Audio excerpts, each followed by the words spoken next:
Assassination Classroom. I don't believe there's an anime that encapsulates all of the beloved tropes of, well, anime better than this show. From the insane premise, the school setting, unique style, wacky plot, beloved cast, and heartfelt messages, this show has all the tropes we have come to know and love about this genre. In all honesty, this anime is easily in my top 10 of all time. It's just so much fun and earnest. What's not to love? As such, I wanted to try and tackle one of the prominent biological questions of this anime, and that is, of course, Koro-Sensei. Now, from here on out, I'm going to assume you're all familiar with the story, and I won't be holding back. So if you haven't seen it, go watch this anime. It's fantastic and definitely worth your time. Don't worry, I'll be here when you get back. So when I rewatched this anime in preparation for this video, I realized something. There's way too much to cover with Koro-Sensei in a single video. From his water aversion, his speed, shedding skin, emoji-like face, flight, and the myriad of other notes that Nagisa takes throughout the anime, it's quite apparent that there's no way to succinctly cover it all.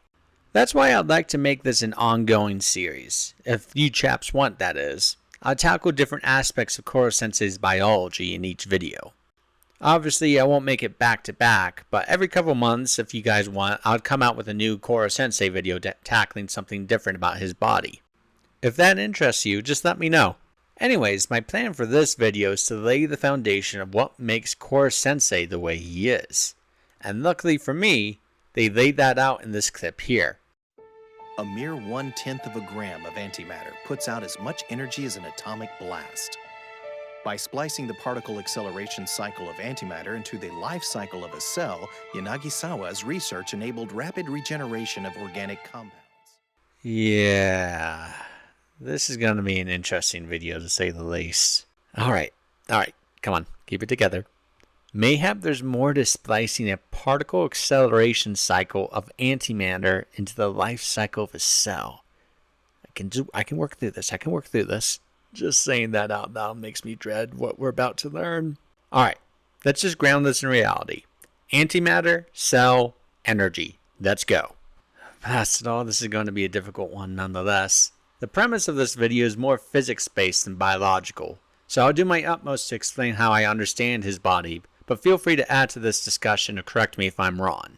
Because at the end of the day, I want each of these videos to be an open dialogue and not necessarily a lecture, so if you know anything about antimatter, feel free to contribute. And as such, let's start with the simple question. What is antimatter? Any of us that have delved into sci-fi or physics for any length of time probably came across this term before. But how many of us truly understood what it meant? I know I didn't before this video. Through my research, it was shown to me that antimatter is simply matter with mirror-like qualities to the matter we already know. Take for instance the electron. It possesses a negative charge and nearly negligible mass. Its antimatter counterpart is called a positron. Same mass, but a positive charge, as well as some other characteristics we don't need to get into for this video. This then begs the question, how is antimatter produced? If you recall from my Attack on Titan video, I mentioned E equals mc squared, which shows that mass can be converted into energy and vice versa. This is actually where antimatter is produced, when energy is converted into mass. That energy that is converted produces, in this instance, an electron and a positron. However, if the positron and electron collide, the mass is converted back into energy. Now, this raises all sorts of questions. Namely, where's all the antimatter then? If it's produced when energy is converted to mass, shouldn't there be an abundant source of antimatter since we have all this matter? As far as I understand it, we don't actually have an answer for that. I'll just let that sink in for a moment. And now let's talk about Koro-Sensei. If we take what Koro-Sensei says here and put it into the equation E equals mc squared, we find that his answer actually isn't that far from the truth. A mere 1/10 of a gram of antimatter puts out as much energy as an atomic blast. While not quite as destructive as a nuke, we get roughly a third of the size of a nuke from World War II. A reasonable discrepancy from someone that probably didn't know better. So, to summarize what we covered, antimatter is matter with mirror-like properties to the matter we commonly know, like protons, neutrons, and electrons. If they collide with their counterparts, the mass is converted into energy, a very high amount of energy, which would explain why Koro-Sensei poses a global threat if every cell in his body is infused with antimatter.